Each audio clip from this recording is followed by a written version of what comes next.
بسم اللہ الرحمن الرحیم۔ علم عقائد کا دوسرا سبق علم عقائد کی اہمیت پر ہے۔ علم عقائد کی تمہید کے سبق میں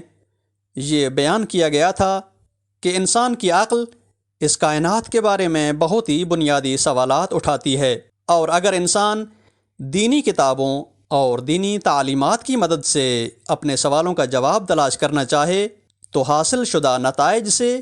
علم عقائد یا علم کلام بنتا ہے۔ اور علم عقائد کسی بھی دین کا ہو، اس دین کے علماء اپنے دینی دلائل کی روشنی میں ہی اپنے عقائد کے ثبوت پیش کرتے ہیں۔ یہودی اپنے عقائد کا ثبوت تورات سے، عیسائی اپنے عقائد کا ثبوت انجیل سے، اور ہم اپنے عقائد کا ثبوت قرآن کریم سے یا سنت سے پیش کرتے ہیں۔ پس علم عقائد دینی تعلیمات کی مدد سے انسان کو کائنات کے بارے میں بنیادی نظریات پیش کرتا ہے۔ پس یہ مطلب واضح ہوا کہ علم عقائد کسی بھی دین کے بنیادی نظریات پر بحث اور گفتگو کرتا ہے۔ علم عقائد کی اہمیت دینداروں کے لیے بہت واضح ہے کہ اگر کوئی شخص کسی دین کا ماننے والا ہو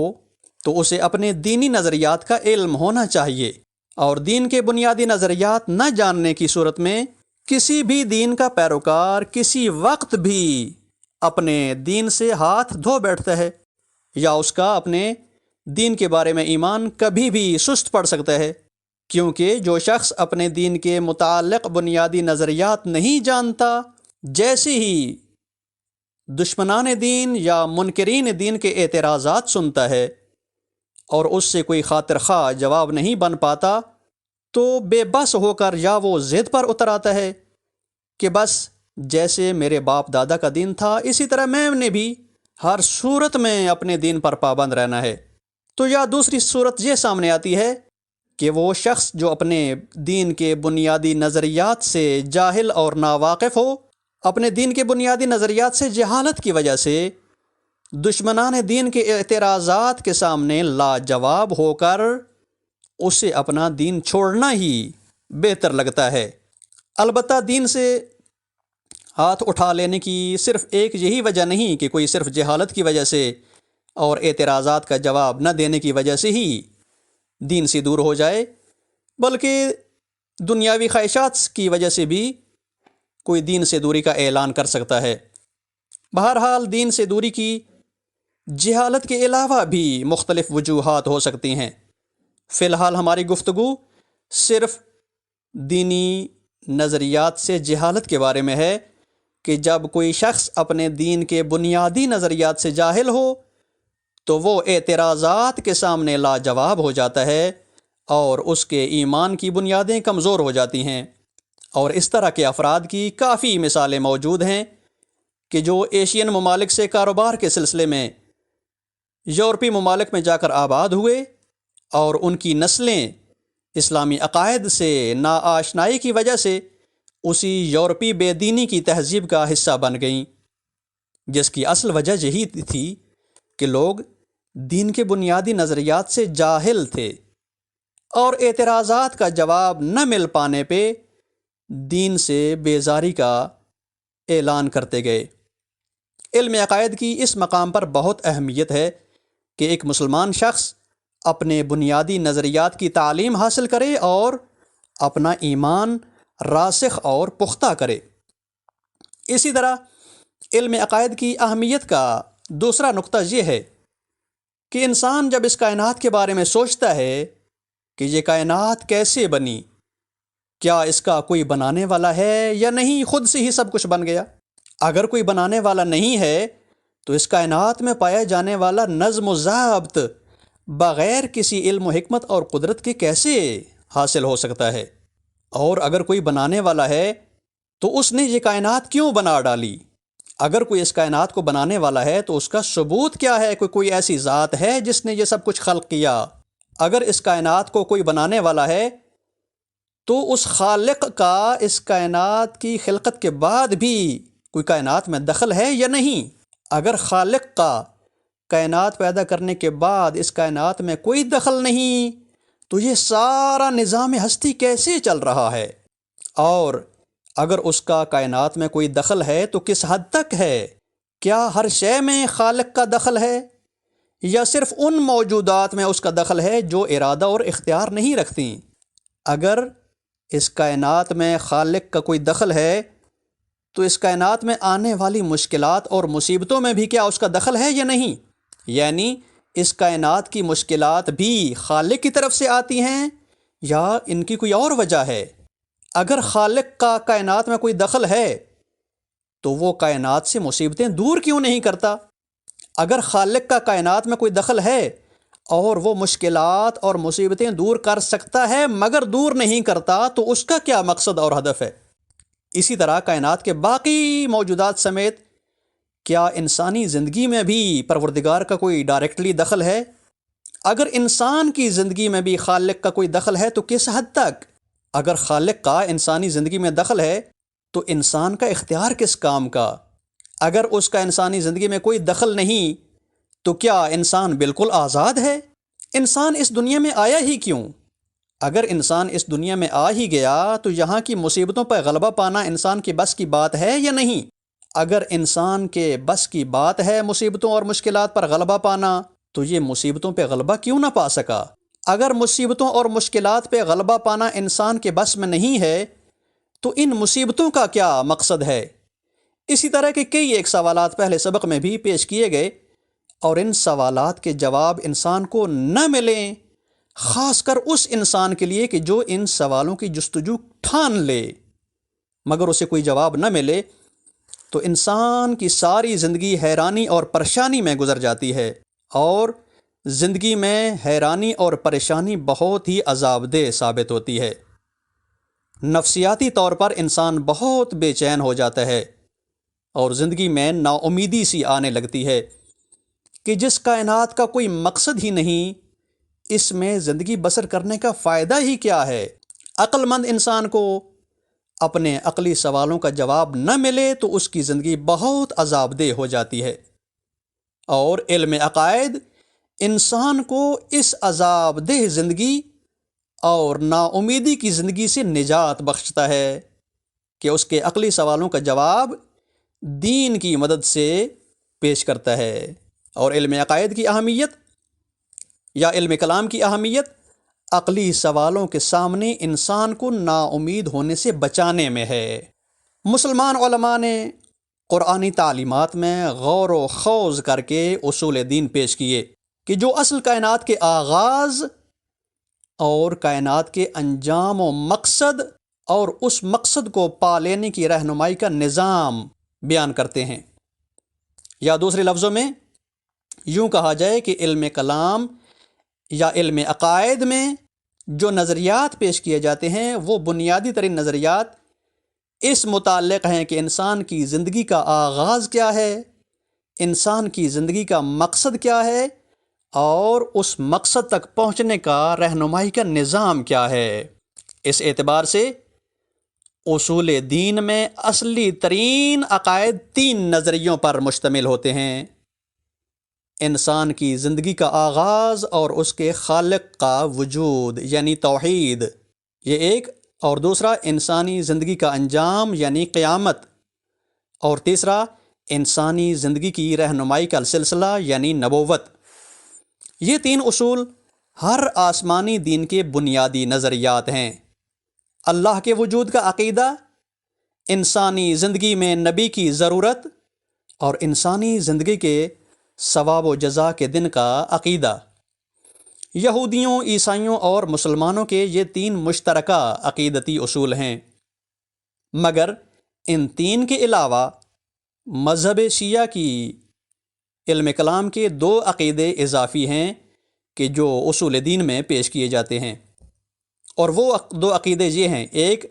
عدل الہی کہ اللہ تبارک و تعالیٰ کی عدالت کو ثابت کرنا، اور دوسرا امامت کا عقیدہ، جو کہ در واقع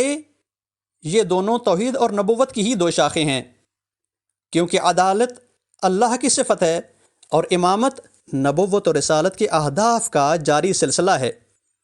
یعنی نبی کریم کے بعد نبوت کے اہداف کو زندہ رکھنے والا نظام امامت کا ہے۔ اور شیعہ ان 2 عقیدوں کو بھی اصول دین میں مانتے ہیں، اور اس کی وجوہات بھی اسلامی تاریخ میں رونما ہونے والے اختلافات تھے، کیونکہ بنو امیہ کی طرف سے ایک مسئلہ مسلمانوں میں رائج کر دیا گیا تھا کہ انسان کے ساتھ چاہے اچھا ہو چاہے برا، سب اللہ کی طرف سے ہوتا ہے اور انسان بس مجبور ہے۔ اور اس جبر کے نظریے کے مقابلے میں علماء اہل سنت میں سے ایک فکری گروہ جسے معتزلہ کہتے ہیں اور دوسرا گروہ شیعہ امامیہ کا، ان دو گروہوں نے جبر کے نظریے کے خلاف قیام کیا کہ اگر انسان مجبور ہو تو اس کا کیا مطلب ہے کہ اللہ پہلے انسانوں سے برائی کرواتا ہے اور پھر برے انسانوں کو جہنم کا حقدار بنا دیتا ہے، جبکہ اللہ ایسے کاموں سے منزہ اور پاک ہے، کیونکہ اللہ عادل ہے، کسی کے ساتھ ناحق نہیں کرتا۔ انسان کو مجبور بتانے والے کہتے ہیں کہ اللہ جو کرے اس کا وہی عدل ہے، کیونکہ وہ مالک ہے، جیسے مرضی ایسے کرے۔ مگر اہل سنت کے معتزلہ علماء اور شیعہ 12 امامی اس بات کے قائل ہیں کہ اللہ جو چاہے نہیں کرتا، بلکہ جیسے اس کی عدالت کے مطابق ہو وہی کرتا ہے۔ معتزلہ علماء اور شیعہ امامیہ علماء کے نزدیک جو کام کرے اللہ، وہ ہر کام عدالت نہیں ہوتا، بلکہ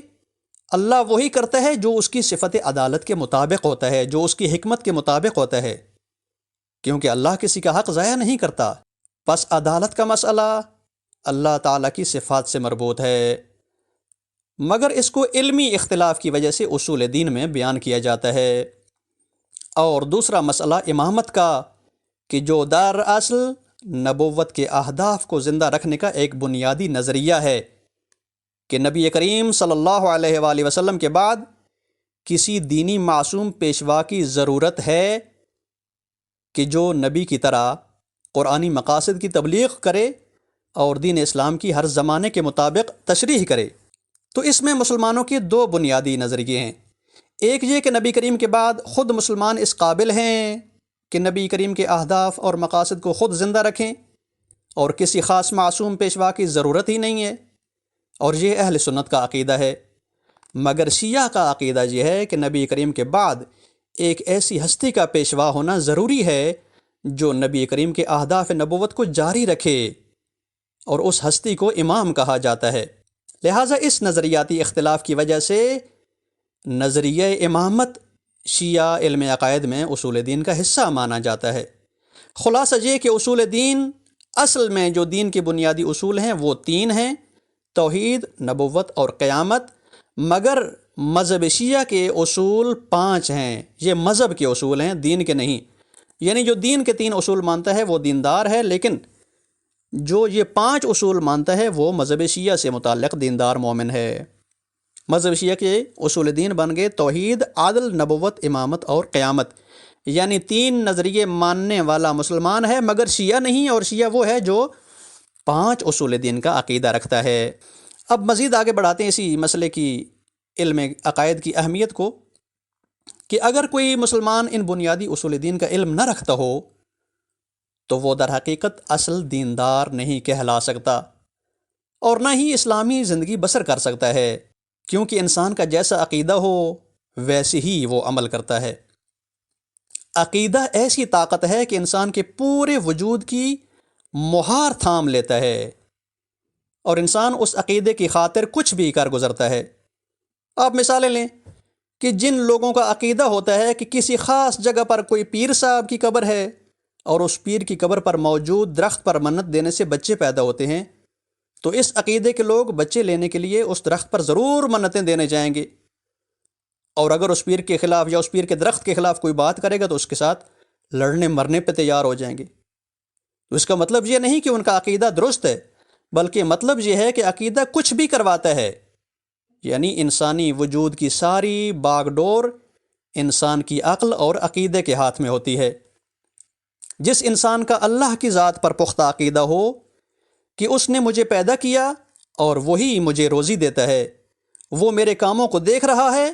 اور مجھے ایک دن اس کے سامنے حساب کتاب دینا ہے، ایسا انسان کبھی بھی برے اعمال نہیں کرتا، کیونکہ اس کا اللہ اور اللہ کے حساب کتاب کے دن پر ایمان ہوتا ہے۔ مگر جس شخص کا اللہ پر کوئی عقیدہ نہ ہو، وہ کوئی کام بھی کر گزرتا ہے بغیر کسی خوف کے، اور اسی وجہ سے زمین پر فساد رونما ہوتے ہیں کہ اللہ کی ذات کو حاضر ناظر نہ جاننے والے لوگ نہ قیامت کے حساب کی پرواہ کرتے ہیں، نہ ہی اللہ کی ذات سے حیا کرتے ہیں، اور جیسے چاہتے ہیں حیوانوں جیسی زندگی بسر کرتے ہیں۔ اس اعتبار سے علم عقائد کی اہمیت یہ رہی کہ علم عقائد انسان کے اعمال کو نیا رخ اور نیا زاویہ اور نئی جہت دیتا ہے کہ تم نے اپنی زندگی کس طرح سے گزارنی ہے۔ اللہ اور قیامت کے حساب و کتاب کا نظریہ ہو تو زندگی پاکیزہ گزرتی ہے، کیونکہ انسان کو حساب کتاب کا ڈر رہتا ہے۔ اگر اللہ اور قیامت کے حساب و کتاب کا کوئی نظریہ ہی نہ ہو تو زندگی پستیوں میں گزرتی ہے، اور علم عقائد ایسے نظریات سکھاتا ہے کہ جن کی بدولت انسان کی زندگی پاکیزہ گزرے۔ اسی لیے عقائد کو اصول دین کہتے ہیں، یعنی ایسی نظریاتی بنیادیں کہ جن کے مطابق انسان اپنے اعمال اور کردار کی عمارت تعمیر کرتا ہے، اور پھر انہی نظریاتی بنیادوں سے انسانوں کو ایک نئی شناخت ملتی ہے کہ انسان مومن ہے یا کافر، موحد ہے یا مشرک۔ کیونکہ اللہ کی ذات کا کوئی شخص انکاری ہو